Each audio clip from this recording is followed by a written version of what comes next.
안녕하세요. 오늘도 시청해주셔서 감사드리고요. 바로 사연 읽어보겠습니다.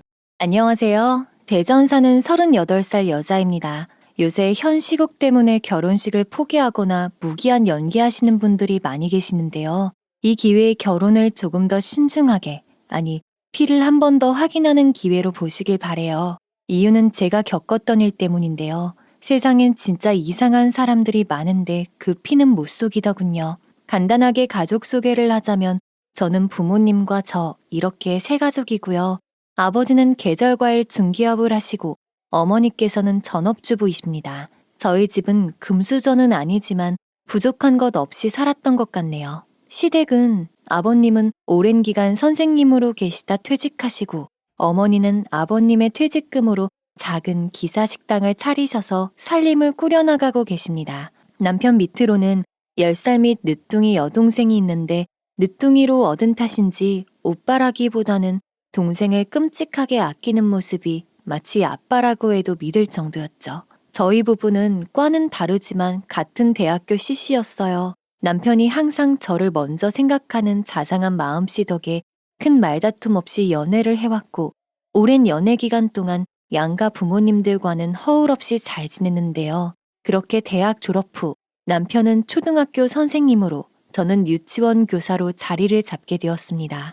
우리는 서로의 직업에서 어느 정도 자리를 잡은 뒤 상견례도 집안 어른들끼리 간단히 식사를 하고 순조롭게 결혼식까지 마쳤습니다. 이때 우리 부부는 정말 천생연분인가 보다 하고 생각이 들 정도였으니까요. 남들은 혼수 예단으로 많이 싸운다는데 저희는 이런 과정은 양가 부모님의 허락으로 간단하게 생략을 하고 결혼 반지만 교환하기로 결정하였습니다. 그렇게 결혼식 당일날 평소 얼굴을 자주 못 봐 어색했던 시누이가 신부 대기실에 인사를 하러 왔는데요. 저는 너무 반가워 환하게 웃으며 인사를 건넸죠. 안녕하세요, 아가씨. 오늘 저보다 더 이쁘신 것 같으세요. 아, 네. 식사는 하셨어요? 아침 일찍 오느라 많이 피곤하셨죠? 같이 사진 찍으실래요? 그냥 오빠가 인사하고 오라고 해서 온 거예요. 웃음기 하나 없는 얼굴에 무뚝뚝한 표정과 말투에 기분이 쎄했지만 낯가림이 있나 보다 생각하고 그냥 대수롭지 않게 넘겼습니다.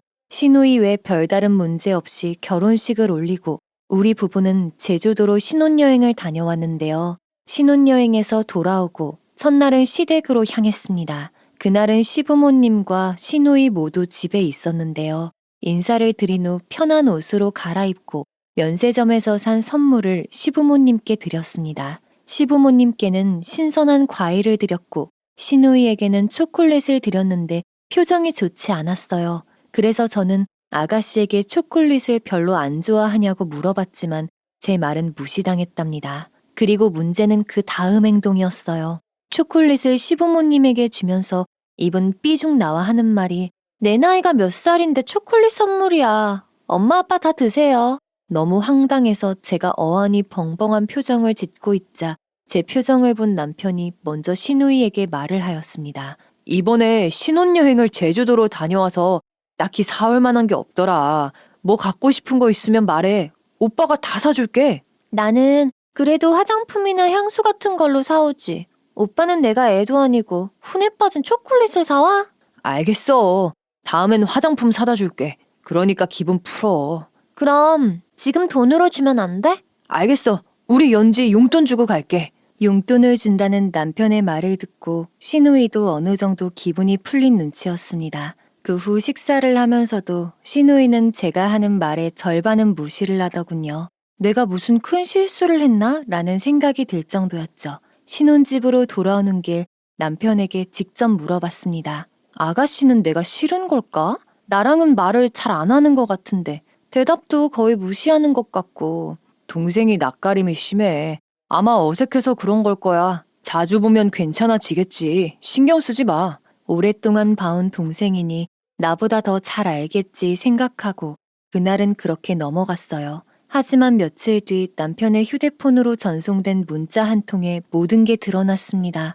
시누이가 나를 마음에 들어하지 않는 걸 알게 된 것이었죠. 오빠, 나 이번에 친구들하고 놀러 가기로 해서 회비 필요해. 30만 원만 보내줘.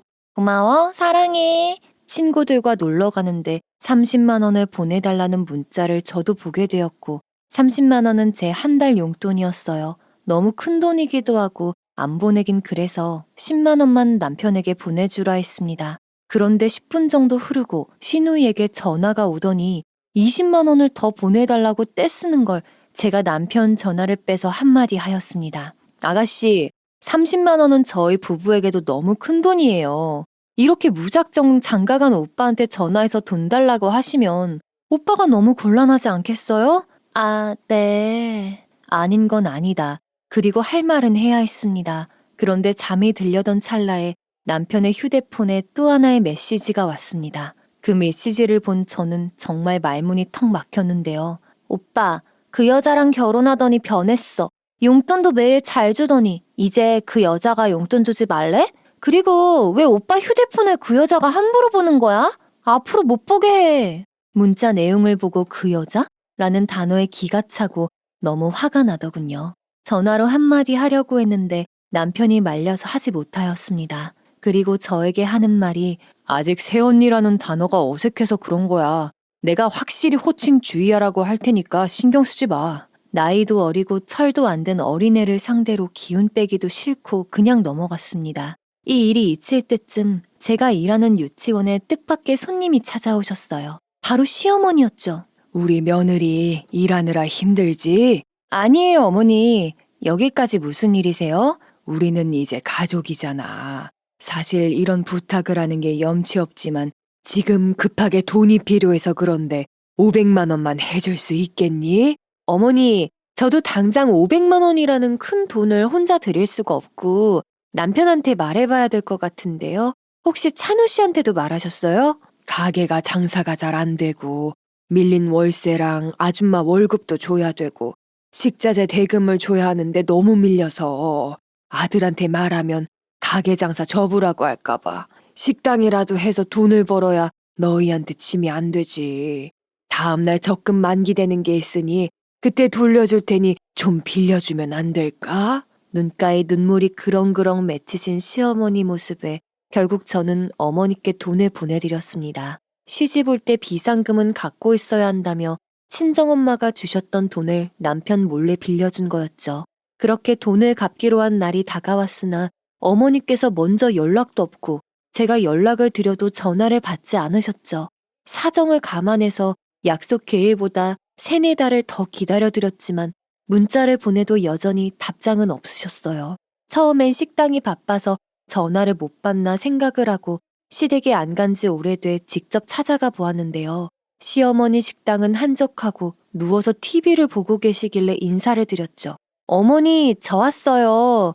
연락도 없이 갑자기 무슨 일이냐? 반가워하는 기색은 전혀 없고 얼굴이 굳으시는데 제 얼굴을 똑바로 쳐다보지 못하시더라고요. 그렇게 이런저런 이야기 끝에 저번에 빌려간 돈 이야기를 꺼냈는데요. 돈이 이번 달 말이 아니고 다음 달 초에 들어올 것 같다고 하여 우선 기다려드렸죠. 하지만 그 이후에도 약속한 1달, 2달이 지나도 계속 미루시는 게 수상했습니다. 어머니 식당에 다시 찾아가 정확히 언제 주실 수 있냐고 여쭤보았어요. 네, 500만이라도 받을 건 받아야 하니까요. 돌이켜보면 악착같이 더 받아낼 걸 후회가 되기도 하는 시기였어요. 그런데 오히려 화를 내시면서 어련히 알아서 주지 않겠냐며 당장은 돈이 없다고 하는 겁니다. 우선 50만 원만 먼저 주겠다면서 계좌번호를 종이에 써놓고 가라 하여 거의 문전박대를 당하듯 식당을 나오게 되었습니다. 그런데 저녁에 시누이에게 전화가 왔습니다. 아가씨, 무슨 일이에요? 새언니, 내가 단도직입적으로 말할게요. 엄마가 빌린 돈 제가 다 갚을 테니까 더 이상 빚쟁이처럼 우리 엄마 독촉하지 마세요. 네? 그게 무슨 소리인가요? 빚쟁이요? 새언니가 엄마한테 돈 빌려주고 천천히 갚아도 된다는 식으로 말하고 계속 언제 돈 갚을 거냐고 우리 엄마 피를 말리고 있잖아요? 그리고 다른 친구 새언니들은 혼수도 빵빵하게 해오던데 언니는 해온 게 뭐가 있어요? 아가씨께서 지금 상황을 잘 몰라서 그러시는 것 같은데 본인 할 말만 하고 전화를 끊어버리는 시누이였습니다. 그리고 50만 원이 입금되었다는 은행 문자. 순식간에 벌어진 일이고 너무 억울하고 당황스러웠습니다. 시어머니가 어떻게 말을 했길래 내가 이런 소리를 듣나 하는 자괴감이었죠. 퇴근 후 남편이 와서 저를 달래며 무슨 일이 있는지 묻는 거예요. 저는 그간 어머니와 있었던 일, 그리고 오늘 시누이에게 온 전화를 남편에게 말해 주었습니다. 제 이야기를 듣고 한참을 생각하던 남편은 왜 자기한테 이야기를 하지 않았냐고, 그 돈은 자기가 어떻게 해서든 돌려주겠다고 하더군요. 사실 초등학교 교사가 그 큰 돈을 순식간에 어떻게 벌 수 있겠어요. 그냥 혼수로 한샘 치겠다고 말하였지만 남편이 매달 조금씩이라도 갚아야지 본인 마음이 편하다 하여 그러라 하였어요. 그 대신 저에게 주지 말고 저희 친정 어머니에게 용돈으로 50만 원 주라고 했습니다. 남편 인심도 없고 여러 가지로 좋아 보였으니까요. 남편은 누이와 시어머니에게 사정을 이야기하겠다며 한참을 통화를 하였는데요. 그날은 아무에게도 전화는 오지 않았습니다. 그런데 다음날 시누이에게 전화가 왔습니다. 새언니, 오빠한테 그새를 못 참고 다 일러요? 제가 다 갚는다고 했잖아요. 그리고 제가 언제 혼수 안 해왔다고 언니를 구박했어요? 가슴에 손을 얹고 어제 나한테 한 말 잘 생각해봐요. 새언니, 엄마가 오빠한테 말하지 말라고 했죠? 그런데 왜 말해요? 이건 계약 위반 아닌가요?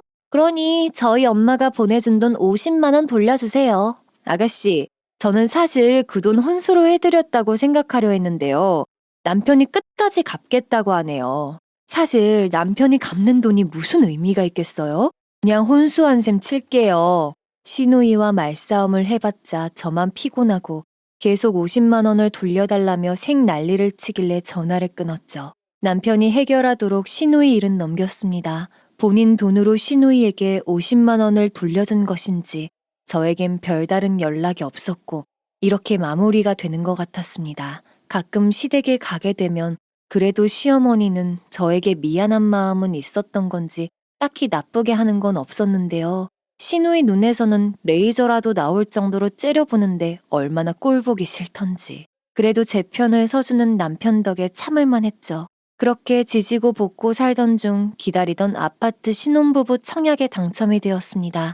꿈꾸던 내 집 마련이 눈앞에 오고 남편과 은행에 방문하여 대출 신용 한도를 알아보던 중 충격적인 일이 벌어졌습니다. 남편이 신용이 낮아 대출이 힘들다는 은행 직원의 말이었습니다. 저보다 수입이 높고 공무원의 교사이다 보니 대출이 잘 될 줄 알았는데 이게 무슨 날벼락인지. 이유가 더 충격적이었습니다. 시어머니가 남편 명의로 신용카드를 사용하면서 연체 이력도 있고 현금 서비스를 너무 많이 받다 보니 남편의 신용도가 바닥이 된 거였습니다.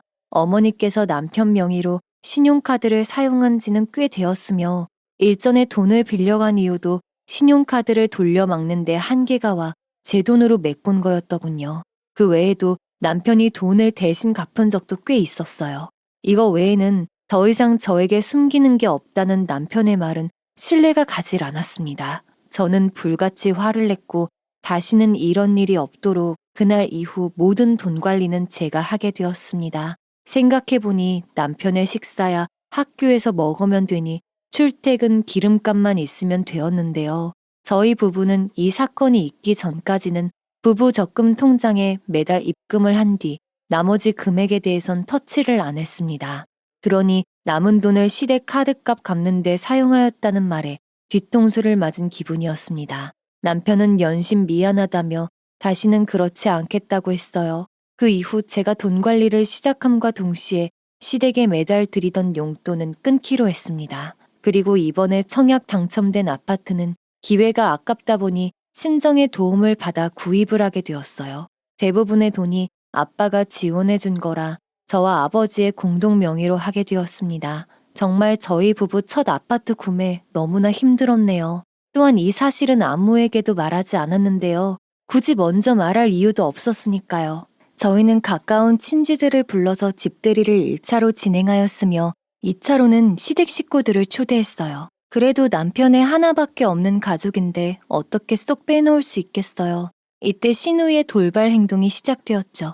저희 집을 보더니 갑자기 시누이가 자기도 새 아파트에서 살고 싶다면서 노래를 부르는 겁니다. 자기 대학교가 우리 신혼집과 가까우니 여기서 통학을 하고 싶다고 말하는 거예요. 하지만 빈 방이 없어서 곤란하다고 돌려서 거절했어요. 아이가 태어나면 이쁘게 꾸며주려고 한 방을 시누이는 탐내고 있었던 거죠.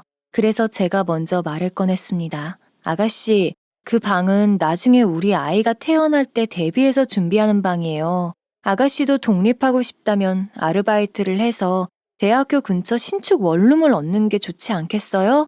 여자 혼자 어떻게 살아요, 무섭게. 아, 진짜 너무 서러워.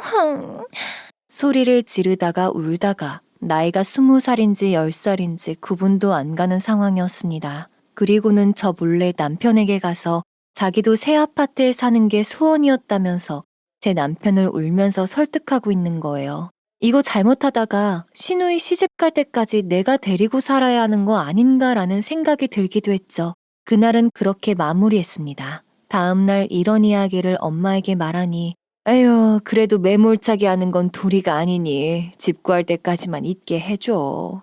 그 이후 남편에게 딱 잘라 말했어요.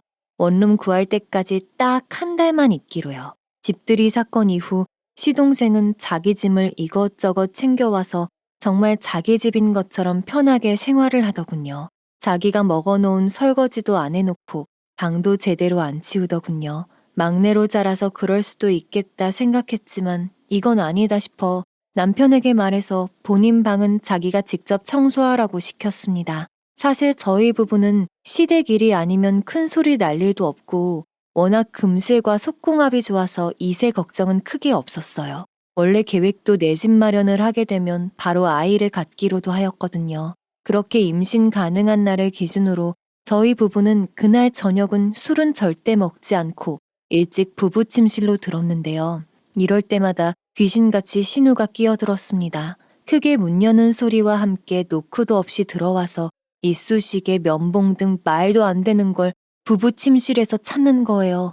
처음엔 우연이겠지 생각도 했는데 남편하고 분위기 좀 잡으려고 하면 그냥 무작정 들어오기 일쑤였어요. 미안해, 새언니. 왜 안 보이지? 하던 거 계속해요. 진짜 옥수수 털고 싶었어요. 일부러 저러는 게 뻔히 보였으니까요. 하루는 시누이가 동아리 모임으로 친구 집에서 자고 온다는 말을 듣고 이벤트를 기획했어요. 결혼 선물로 친구들에게 선물 받은 슬립을 챙겨 입었죠. 평소에는 디자인이 과하다 보니 민망해서 잘 입지 않았는데요. 도어락 비밀번호 누르는 소리가 나서 남편이 온 줄 알고 침실문이 열리면 깜짝 놀래켜주려고 기다리고 있다 문을 열었어요. 짠! 자기야 놀랐지? 앞불싸. 남편이 아닌 시누이가 문을 열고 들어온 겁니다. 제 모습을 보고 경멸하듯 쳐다보면서 그 꼬라지는 뭐예요? 사람이 싸 보이게. 내 이럴 줄 알았지. 오빠 요새 살 빠지는 거 안 보여요? 창녀도 아니고. 아, 짜증나. 귓가에 울려 퍼지더군요. 쌍녀라는 단어가요. 순간 피가 솟구치는 느낌이 들었어요. 너 지금 뭐랬니? 짱녀? 짱녀! 성큼성큼 다가가 바로 시누이에게 귓사다구를 날렸어요. 컥 소리가 들리고 휘청거리는 시누이의 머리끄댕이를 붙잡고 바닥에 꼬꾸라뜨렸습니다. 그리고 그대로 현관문 밖으로 내쫓았어요.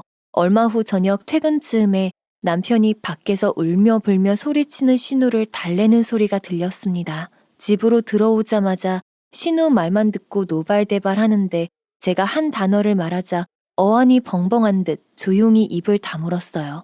저게 나보고 짱녀라는데? 한 번 더 말해줄까? 그렇게 신우를 제 신혼집에서 내쫓았습니다. 남편은 다음날 미안하다며 얼버무렸고 한동안 평온한 날이 지속되었죠. 그때쯤 친정엄마가 반찬 필요하지 않냐는 전화가 왔는데 참았던 눈물이 터지고 말았습니다. 엄마는 말도 안 되는 경우라면서 한 번만 더 그런 일 있으면 직접 자신에게 말하라고 했어요. 그래서 저는 일단은 친정엄마의 도움을 받기로 하였고 시어머니는 그 주말에 저희 집에 오겠다고 약속을 잡았어요. 이때 의지할 사람은 엄마밖에 없었습니다. 이 시기 저는 남편을 남의 편이라고 본능적으로 생각했던 것 같아요. 또 다른 이유는 저도 한성격하지만 엄마에 비하면 어림도 없었거든요. 엄마는 아빠를 만나기 전에는 안 해본 일이 없을 정도로 고생을 정말 많이 하셨다고 합니다. 그러다 보니 어디서 누구한테 지지 않는 강한 성격을 갖고 계셨는데 처음 엄마가 인사드리러 온 날 고모들이 길을 꺾어 놓으려다 오히려 되로 당하셨다고 할 정도였죠. 이런 엄마의 모습조차도 멋있어 보였을 정도로 아빠는 엄마에게 푹 빠지셨었고요. 지금은 고모들하고 너무 친하게 잘 지내세요. 옛날에 너희 엄마 성격이 얼마나 불같았는 줄 아니? 하면서 장난스레 저에게 말도 해줬으니까요. 저는 이렇게 천군만마 같은 엄마를 기다리고 기다렸습니다. 퇴근하고 카페에서 이런저런 이야기를 엄마와 주고받고 오랜만에 모녀 둘이서 만난 저녁을 먹었어요. 간단한 술도 곁들였죠. 모든 걸 잊고 싶었어요. 그냥 환한 엄마의 웃음만 보고 싶었습니다. 너무 시간이 늦어서 엄마에게 집에서 주무시고 가라고 했어요. 아빠에게도 전화해 오랜만에 엄마랑 잔다고 했더니 흔쾌히 허락하셨습니다. 그런데 너무 즐거워서였을까요? 바로 앞에 일은 예상치 못했습니다. 현관 비밀번호를 누르기 위해 서 있을 때부터 집안에서 시끄러운 소리가 계속 나더라고요. 처음에는 TV에서 나오는 소리인 줄 알았습니다. 그런데 정말 두 눈이 휘둥그레졌어요. 집안 꼴을 보고 도둑이라도 든 줄 알았습니다. 바닥에 늘어져 있는 배달 음식들과 굴러다니는 술병들, 그리고 제대로 옷을 걸치지 않고 거실에서 만취해 뻗어있는 의문의 사람들.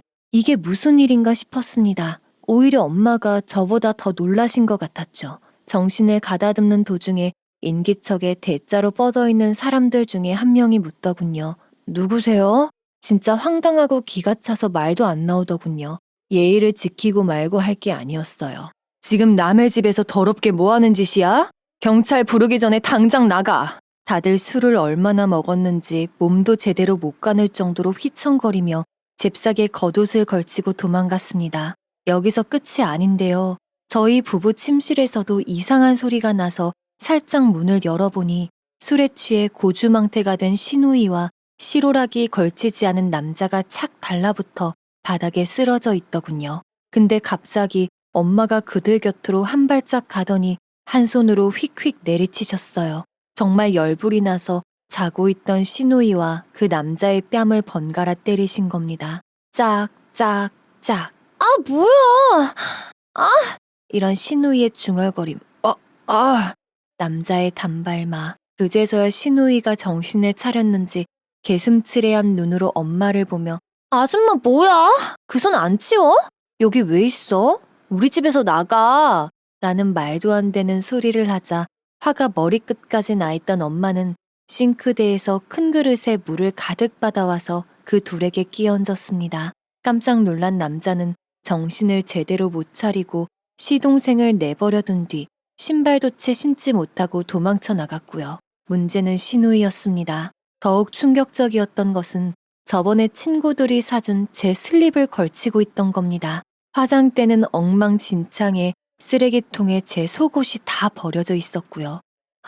시누이가 정신을 차릴 때쯤 엄마는 잠시 기다린 뒤 머리끄댕이를 잡고 시누이를 밖으로 내쫓으려고 하셨어요. 친정엄마를 잠시 말린 뒤 이성의 끈을 잡고 추궁을 해나갔죠. 아가씨, 지금 이게 무슨 짓이죠? 비밀번호는 어떻게 하셨어요? 제가 뭘요? 아이씨, 그냥 알아요. 아가씨가 지금 무슨 짓을 한지 정말 모르는 거예요? 남의 신혼집에 저도 모르는 사람들을 불러와 성인 영화라도 찍으려고 한 거예요? 그리고 지금 본인이 걸치고 있는 게 뭔 줄 아는 거죠. 여기가 어떻게 남의 집이에요? 우리 오빠 집이지? 제가 무슨 옷을 입고 있든 무슨 상관이에요. 편해 보이니까 그냥 꺼내 입은 건데요? 어차피 이것도 다 우리 오빠 돈으로 산 거 아니에요. 그게 문제가 돼요? 여긴 저희 집이기도 해요. 함부로 아가씨가 이렇게 해선 안 되죠. 우리 오빠가 새언니 만나고 변했어요. 원래 용돈도 잘 주고 제가 원하는 건 다 해줬는데 지금 새언니 하나 때문에 우리 집안이 얼마나 엉망인 줄 알아요? 거기에 우리 집에는 안 주면서 친정에는 매달 용돈도 준다면서요. 그렇게 제멋대로 할 거면 그냥 둘이 헤어지세요. 그 용돈은 아가씨 어머니께서 저한테 빌려갔던 돈 갚는 거고요. 아가씨께서 걸치신 건 제 친구들이 결혼 선물로 선물해 준 거예요. 그리고 기억 안 나세요? 제가 그 옷 입고 있었는데 싼티 난다면서요. 그리고 왜 저 때문에 아가씨 집안이 엉망이에요? 오빠는 이제 우리 집에 관심도 없고 언니 같은 늙은 여우한테 홀려서 오빠가 버는 돈 다 가운데서 갈아채고 있는 거 제가 모를 줄 알아요? 유치원 월급 얼마나 번다고. 참나. 우리 오빠는 되니까 언니 같은 여자 우리 오빠가 만나주는 거고 이렇게 좋은 집 살고 있는 거예요. 분수를 나세요. 도저히 대화를 들을 수 없으셨던지 엄마는 신우 멱살을 잡고 현관문 밖으로 내동댕이 치셨습니다. 끌려나가는 도중에도 비명을 지르며 노우라며 온갖 욕설을 내뱉는 신우이는 현관 밖에서 문을 두드리며 온갖 욕을 했답니다. 우리 오빠 집이야. 당장 문 열어. 이 늙은 것들이 뭐 하는 짓이야? 이 정신 나간 여자들아. 정신병원을 가서 치료를 받아. 야, 문 열어! 그 소리를 들은 저의 친정엄마는 다시 싱크대에가 큰 그릇에 물을 가득 담아 시동생의 얼굴을 향해 제대로 물사대기를 날리셨어요. 그리고 한 번만 더 소리가 나면 그땐 펄펄 끓는 물을 부어버린다고 하니 그제야 입을 다물더군요. 얼마 후 시누이가 남편에게 전화를 했는지 전화가 와서는 무슨 일이 있냐는 말에 직접 와서 확인하라는 말만 하고 전화를 끊었습니다. 그 일이 있고 3시간 정도 지났을까요? 남편이 먼저 들어오고 뒤에는 시누이가 오들오들 떨면서 들어왔는데요. 남편은 엄마에게 동생의 잘못을 대신 빌고 사과를 했어요. 하지만 시누이의 눈엔 도끼가 가득했죠. 엄마는 사과는 되었네. 당장 저 잡건 내 눈앞에 치우고 다시는 이 집에 얼씬도 못하게 해. 그날 이후 이제는 스트레스 받을 일이 없겠다 생각했어요. 남편은 저에게 더 지극정성으로 잘해주었습니다. 다시 아이를 갖기 위해 노력을 하며 여러 안 좋았던 사건이 잊혀져 갈 때 어느덧 시간이 지나 눈이 펑펑 오는 한겨울. 저희 부부에게 기다리고 기다리던 첫 아이가 생겼습니다. 나이가 많아 특별히 더 조심해야 한다는 의사 선생님의 말씀에 따라 운전도 웬만하면 하지 않고 최대한 퇴교를 위해 좋은 것만 보고 좋은 것만 들으면서 행복한 생각만 하며 살았는데요. 그러던 중 남편이 잠시 교육연수원 출장을 간 사이에 또 한 번의 일이 일어났죠. 시어머니께서 전화가 왔습니다. 곧 너희 시아버지 생신인데 와서 좀 도와줘야 하지 않겠니? 그래도 네가 맏며느리인데 동네 사람들 보는 눈도 있고 와서 좀 거드는 신용이라도 해라. 어머니, 저도 도와드리고 싶긴 한데 지금 임신 초라 막 돌아다니기에는 위험하기도 하고 날씨도 길이 미끄러워서 운전해서 가기도 힘들어요. 와서 일하라는 것도 아니고 신용만 하라는 건데 그게 그렇게 힘드니? 운전이야 버스 타고 오면 데리러 가라 할 테니까 그냥 와서 얼굴 도장만이라도 좀 찍어라. 썩 내키지는 않았지만 여러 사건이 있었고 이제 양가가 평화를 찾아가고 있었던 시기라 참석하기로 했습니다. 제 도리는 하고 싶었어요. 근데 말과는 달리 아무도 마중을 나오지 않았어요. 믿었던 시아버지가 약주를 한잔 하셔서 데리러 오는 것도 못한다 하더라고요. 택시를 타고 가던 도중 저는 그대로 정신을 잃었습니다. 깨어나 보니 병원이었어요. 나중에 듣기로 택시가 빙판길에 미끄러져 상가에 곤두박질 쳤다고 합니다. 사고 충격으로 왼쪽 손목에 금이 가게 되는데요. 하지만 더 마음이 아팠던 것은 아이를 유산하게 된 점입니다. 정말 세상을 다 잃은 것처럼 너무나 속상했고 눈물이 멈추지 않았습니다. 지금도 생각하면 너무나 허무하고 속상한데요. 그날 저는 병실에 누워서 정말 아무런 생각도 들지 않고 반쯤 정신이 나간 상태로 있었습니다. 그런데 얼마 후 문이 열리고 시어머니가 오셨어요. 급하게 수술을 해야 하는데 가족 동의를 받아야 했기 때문에 남편이 전화를 걸어 시어머니가 대신 온 겁니다. 위로라도 하거나 괜히 자기가 오라고 해서 이런 일이 생겼다며 미안하다고 할 줄 알았는데 처음 한다는 말이 뭔 줄 아세요? 아이고, 그러게 몸 조심 좀 하지. 영화 보면 엄마가 쓰러져도 아이는 지키더만. 아이고. 이 말 한마디에 정말 너무 가슴이 답답해지고 눈물이 하염없이 흘렀습니다. 이것들 사람 아니구나. 열받아서 소리쳤어요. 제가 그래서 안 온다고 했잖아요. 그러자 시어머니는 이미 제 말을 예상이라도 한 듯이 바로 쏘아붙이셨어요. 그게 더 정내미가 떨어졌습니다. 내가 애를 유산하라고 고사를 지냈니? 뭐를 했니? 왜 네가 실수한 걸 내 탓으로 돌려? 그게 다 평소에 네가 심보를 곱게 안 쓰니까 다 벌 받은 거다. 이 말을 듣던 제 옆자리의 한 아주머니께서 저희 시어머니에게 한마디 하였어요. 아줌마, 그래도 며느리한테 너무한 거 아니에요? 아니, 괜찮다고 다독여줘도 못할 판에 말이 심하네. 아주머니, 모르면 가만히 계세요. 얘가 우리 착한 아들 꼬셔다가 버는 쪽쪽 시댁에는 10원 한 푼 못 보내게 하고 자기 친정집에는 몰래 용돈도 더 주고 저 혼자 잘 먹고 잘 살겠다고 하는 애예요. 우리 아들 돈으로 좋은 집 사놓고 내 딸 대학 다니는 동안 같이 좀 지내게 해주라니까 지 엄마 데려와서 쫓아냈어요. 어휴, 내가 정말 동네 창피해서 더 이상 안 되겠다. 너 그냥 우리 찬우랑 이혼해라. 지금 당장 지금 사는 집에서 짐 빼서 나가. 제가 말할 틈을 주지도 않고 계속 쏴붙이는데 저는 수술 이후라 말할 기운조차 없었죠. 제가 대답을 안 하자 시어머니는 더 신이 난 건지 집안에 여자를 잘못 들여서 집안이 풍비박산이 났다면서 소리를 질러댔습니다. 그만하라는 간호사 선생님 말에도 끝이 나지 않았어요. 그런데 이 소란을 병실 밖에서 지켜보시던 아빠가 분노하셔서 뚜벅뚜벅 걸어오시더니 먹으라고 사오신 죽을 시어머니 면상에 집어 던지고 무섭게 노려보면서 말하셨어요. 이 여편네 사람 아니네. 지금 무슨 피해자인 척하고 있어? 유산한 며느리한테 이게 할 소리야? 당신 내가 빚져놓고 신양불량자 다 된 사위일 그나마 성실한 것 같아서 집까지 사줬더니 누구 보고 나가 살라고? 사돈어른, 우리 아들이 당신 집에는 꼬박꼬박 생활비도 보내준다면서요. 그런데 결혼하고는 우리 집에 한 푼도 안 보내는데 이게 안 이상해요? 다 당신 딸이 꼬셔내서 그런 거 아니야. 어머니가 저한테 500만 원 빌려가고 안 갚으셔서 대신 남편이 갚는 거 모르셨어요? 그리고 나가야 할 사람은 제가 아니에요. 지금 사는 저희 집 아버지 거예요. 500만 원은 혼수로 해온 셈 치기로 한 거 아니었어? 어디서 말을 바꿔? 그리고 그 집이 우리 아들 집이지. 무슨 니네 아빠 집이라는 거야? 그 돈도 남편이 저한테 너무 미안하다고 용돈 보내주는 걸로 하고 더 이상 말 안 하기로 한 거였지. 어머니한테 돈 갚지 말라고 제가 말한 적은 한 번도 없네요. 그렇게 시어머니는 저와 아버지의 말발에 대답하는 게 힘들었는지 자기가 직접 확인해 보겠다며 병실을 나갔어요. 저는 더 이상 여기에 있고 싶지 않았어요. 언제 시댁 식구들이 와서 제 속을 뒤집으러 올지 몰랐으니까요. 그렇게 며칠이 지나 아빠와 함께 집으로 돌아왔어요.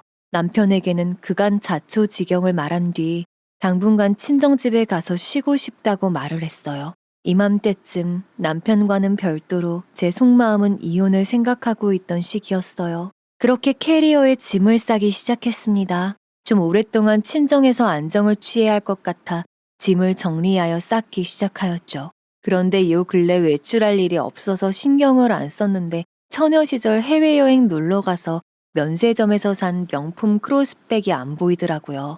가방이 많이 있긴 했지만 아까워서 안 들고 다닌 건데 말이죠. 그리고 제 보석함에서 결혼 전에 평소 가깝게 지내던 친척 어른들이 선물해 주신 순금 팔찌, 목걸이와 귀걸이 2세트도 보이지 않았습니다. 이게 무슨 일인가 해서 다시 남편에게 전화해 물어보니 자기는 모르겠다고 하는 겁니다. 혹시 다른 곳에 있나? 안방부터 거실까지 찾고 있었는데 뭔가 반짝하는 겁니다.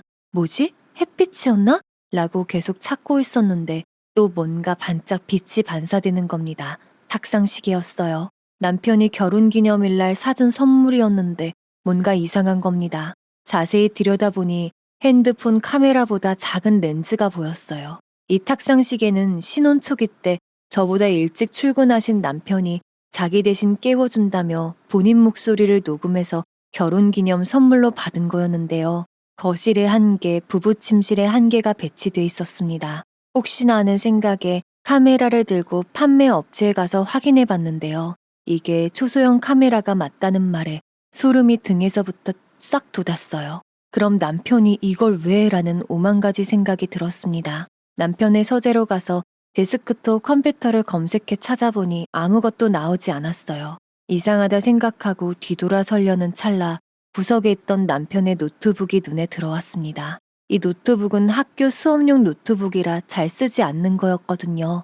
판도라의 상자를 연 순간이기도 했어요. 파일을 뒤지던 중 이상한 이름으로 된 파일이 보여 떨리는 손으로 클릭해 보았습니다. 그 순간 그 자리에 털썩 주저앉았습니다. 저희 부부의 침실에서의 행동부터 샤워실에서 샤워하는 모습과 나오는 모습 등 저의 모든 사생활이 다 찍혀 있었습니다. 혹시나 하는 마음에 최근 인터넷 주소를 찾아 들어가니 특정 사이트로 연동되고 저절로 로그인이 되더군요. 그 사이트에 제 영상이 절묘하게 얼굴만 가려진 채로 올라가 있는 상태였습니다. 제목은 유부녀 같지 않은 몸매부터 신혼부부의 생활이라고 좋게 말했지만 그 외 입에 담을 수 없는 내용들의 영상들이 계속 업로드된 걸 보니 소름이 끼치고 속까지 울렁거렸죠. 한동안 정신이 멍했어요. 근데 이상하게 도끼가 생기더군요. 그래, 니들 똑같이 해줄게 라는 울림이었습니다. 우선 노트북을 챙겨서 짐을 싸 친정으로 급하게 갔습니다. 그런데 충격이 컸던 나머지 어떻게 해야 할지 몰라 손이 덜덜 떨렸어요. 남편은 이 일을 모르는 듯 전화가 와서는 학교에서 쓰는 노트북이 안 보이는데 어디 있냐고 묻는 겁니다. 저는 제가 갖고 있는 영상을 하나 찍어 남편에게 보내주었습니다. 핸드폰은 정적만이 흘렀어요. 몇 초가 1년처럼 길었습니다. 남편은 만나서 다 설명할 테니 이성적으로 행동하자고 하더군요. 자백하는 듯한 말투에 제가 말했습니다. 쓰레기. 난 그냥 조그마한 행복을 바랬을 뿐인데 네 식구들 피는 어디 안 가는구나. 너 포함. 그렇게 전화를 끊었습니다. 바로 변호사 사무실을 알아봐 찾아가서 그간의 시댁 일들, 영상까지 모두 설명해 주었습니다. 바로 사건을 접수하고 실행에 옮겼어요. 변호사는 증거나 통화 목록, 증인이 명백하니 저쪽에 시간을 주지 말고 단숨에 처리해야 한다고 했습니다. 급하게 사이트 관리자의 번호를 찾아 글을 내려달라 하였으나 본인이 아닌지 확인이 불가능하고 글쓴이가 아니면 권한이 없다는 내용을 들더군요. 결국 남편을 불법 영상으로 고소하였습니다. 이혼 소장을 보내 통보를 하자마자 시어머니에게서 전화가 오더군요. 너가 무슨 짓을 했길래 찬우가 경찰에게 잡혀간 거냐? 보니까 네가 좋아서 찍은 걸 찬우한테 다 뒤집어 씌운 거잖아. 더 이상 들을 가치가 없다 생각해서 전화를 끊었죠. 며칠 뒤 출근을 하는데 유치원 입구 쪽에 시어머니가 A4 사이즈의 도화지에 글을 써 마구 뿌리고 있었습니다. 내용은 이 유치원 선생이 내 착한 아들을 꼬셔 결혼을 하고 영상을 촬영하게 시킨 뒤 인터넷에 올려 돈을 벌었다. 그런데 자기는 그런 사실이 없었음을 부인하며 불쌍한 내 아들만 피해를 보고 있다는 내용의 글이었습니다. 그리고 본인은 억울하다며 외치는데 바로 종이를 뺏은 뒤 당장 멈추라고 했지만 대자로 길바닥에 누우기에 결국 경찰을 불러서 잡아가게 했습니다. 이른 아침 이 장면을 본 학부모는 몇 되지 않아 사정을 이야기하니 저를 안타까워해줬습니다. 그렇게 일단락되었다 생각했던 일이 또 한 번 터지고 말았죠. 아이들 등원을 위해 어머니께 인사를 해도 아이들의 엄마들의 표정이 평소와 다르고 제가 인사를 해도 받아주지 않거나 떨떠름한 표정을 지어서 내 기분 탓인가? 라는 생각이 들었는데요. 원장님 소환으로 원장실에 가서야 이유를 알게 되었습니다. 유치원 홈페이지에 시어머니가 들고 있던 내용을 그대로 올려놓은 거였어요. 학부모에게서 민원이 너무 들어와 저를 못 믿는 건 아니지만 일은 그만둬야겠다는 말을 듣게 되었죠. 저는 가만히 있을 수는 없어 그 글을 올린 사람을 찾아내야겠다는 생각에 경찰 사이버 수사팀에 신고하였어요. 그렇게 사이트에 올린 주범을 추적하여 알고 보니 그 글을 쓴 사람은 바로 신우이였어요. 저는 곧바로 변호사를 호출해 시모와 신우이를 명예훼손, 모욕, 폭행으로 고소를 진행했어요. 그러자 얼마 뒤 남편에게 전화가 오더군요. 한 번만 만나달라고요. 네, 만나야 했어요. 마지막 쓰레기도 정리해야 했으니까요. 남편이 눈치를 채지 못하게 휴대폰 녹음기를 가방 앞주머니에 챙긴 후 사람이 많은 시내 카페에서 만났습니다. 평소에 항상 깔끔한 이미지였던 남편은 없고 수염도 제대로 깎지 않고 머리는 새집에 누가 보면 노숙자로 오해할 만큼의 행색을 한 남편이 들어오더군요. 그리고 어렵게 말을 꺼내는데 동생이 그런 짓까지 할 줄 몰랐어. 사실 내가 그런 영상을 촬영한 건 알다시피 우리 어머니 가게가 장사도 안 되고 아버지는 경제활동도 없으시고. 말 같지 않은 멍멍이 소리 그만해. 더 추해지니까. 미안해. 여기저기 돌려막기가 한계라 어쩔 수 없었어. 그게 돈이 쏠쏠이 돼서. 라는 말이 나오자 저는 힘차게 뺨을 후려쳤어요. 그리곤 말했습니다. 아내 팔아 번 돈이 뭐? 쏠쏠해? 너 정신 나갔구나. 그리곤 추가로 물었어요. 내 핸드백 그리고 보석들 어딨냐고요. 매섭게 쏘아붙였어요. 그러자 남편은 우물쭈물하며 실토하더군요. 시누이가 다 팔아서 썼다는 겁니다. 그 위에도 여러 가지 이야기가 나왔는데 더욱 충격적이었던 것은 이렇게 번 돈을 시댁 식구 모두가 알고 있었다는 것이에요. 그나마 제일 정상이었다고 생각했던 시아버지도 묵인하고 있었다는 겁니다. 그 다음 신랑이 하는 말은 그래도 그 덕분에 당신 가방이나 목걸이는 누가 가져갔는지 알게 됐어. 보니까 연지가 몰래 가져갔더라고. 그러니까 제발 한 번만 봐줘. 제발 여기까지만 하자. 제발 용서해줘. 저는 일어나 자리를 뜨면서 마지막 말을 내뱉었어요. 기다려. 내가 니들 집안에 악귀가 뭔지 보여줄 테니까. 그리고 복수를 결심했습니다. 남편 학교로 찾아가서 시어머니가 했던 행동을 똑같이 하기로요. 까짓거 명예훼손으로 벌금 내라고 하면 내고 말지 뭐라는 생각으로요. 남편의 학교에서부터 교장실 그리고 교육청까지 찾아가서 남편의 만행을 모두 까발렸죠. 최종적으로는 남편과는 이혼 영상소송으로 시누이는 절도, 시모는 폭행, 폭언, 명예훼손으로 고소를 동시에 진행했습니다. 명백한 증거로 연루되면 배상액이나 그 죄질이 가중된다고 하면서요. 재판은 쓰레기들이랑 하는 것이니만큼 아수라장이었습니다. 고성의 욕설에 남편은 실형을 선고받았어요.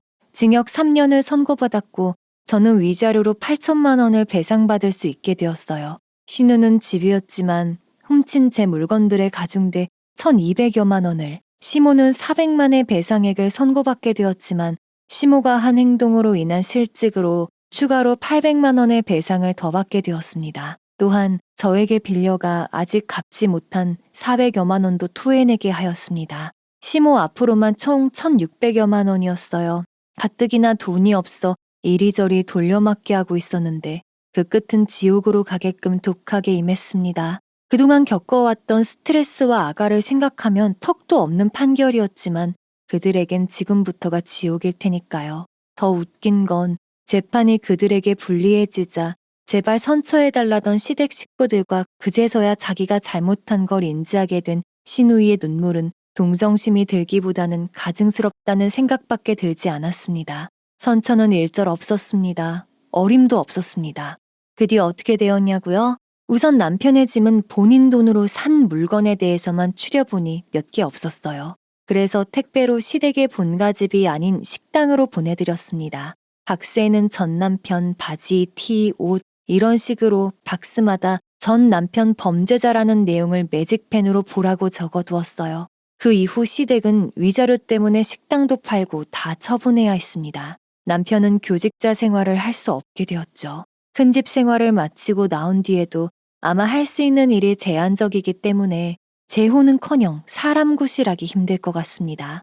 처음부터 저희 신혼집은 아버지와 저의 공동 명의로 돼 있었고 제 돈이 합쳐진 거니 시댁이 관여할 게 전혀 없었습니다.